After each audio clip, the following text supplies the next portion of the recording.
सालों पहले चाँदनगर के पास एक जंगल था। वहाँ एक बड़ा सा बरगद का पेड़ था जिस पर एक कौवा और एक कोयल दोनों अपने अपने घोंसले में रहते थे। एक रात उस जंगल में तेज आंधी चलने लगी। देखते ही देखते बारिश शुरू हो गई। कुछ ही देर में जंगल का जो भी था सब बर्बाद हो गया। अगले दिन कौवे और कोयल को अपनी भूख मिटाने के लिए कुछ भी नहीं मिला। तभी कोयल ने कौवे से कहा, हम इतने प्यार से इस जंगल में रहते हैं, लेकिन अब हमारे पास खाने के लिए कुछ नहीं है। तो क्यों ना जब मैं अंडा दूं तो तुम उसे खाकर अपनी भूख मिटाना, और जब तुम अंडा दोगे तो उसे खाकर मैं अपनी भूख मिटा लूँगी। कौवे ने कोयल की बात पर सहमति जताई। संयोग से सबसे पहले कौवे ने अंडा दिया और कोयल ने उसे खाकर अपनी भूख मिटा ली। फिर कोयल ने अंडा दिया। कौवा जैसे ही कोयल का अंडा खाने लगा तो कोयल ने उसे रोक दिया।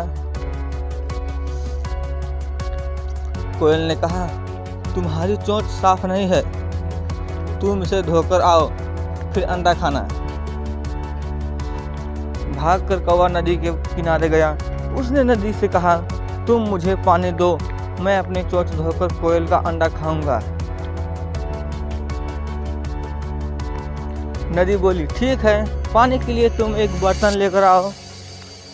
अब कौवा जल्दी से कुम्हार के पास पहुंचा।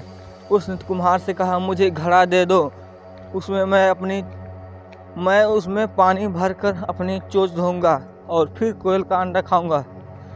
कुम्हार ने कहा, तुम मुझे मिट्टी ला कर दो, मैं तुम्हें बर्तन बनाकर देता हूँ। यह सुनते ही कौवा धरती माँ से मिट्टी मांगने लगा। वो बोला, माँ मुझे मिट्टी दे दो, उससे मैं बर्तन बनाऊंगा और उस बर्तन में पानी भरकर अपनी चोंच साफ कराऊंगा, फिर अपनी भूख मिटाने के लिए कोयल का अंडा खाऊंगा।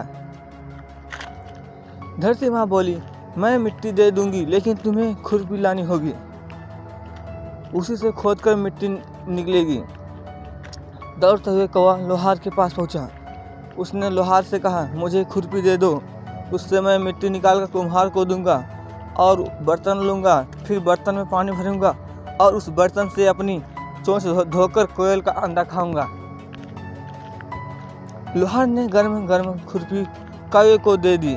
जैसे ही कौवे ने उसे पकड़ा, उसकी चोंच जल गई और कौवा तड़पते हुए मर गया। इस तरह चतुराई से कोयल ने अपने अंडे कौवे से बचा लिए।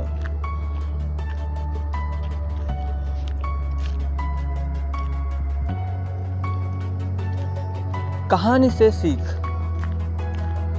कौवे और कोयल की कहानी यह सीख देती है कि दूसरे पर आंख बंद करके भरोसा नहीं करना चाहिए, इससे नुकसान खुद का ही होता है। धन्यवाद, फिर मिलते हैं अगली वीडियो में। Thanks for watching.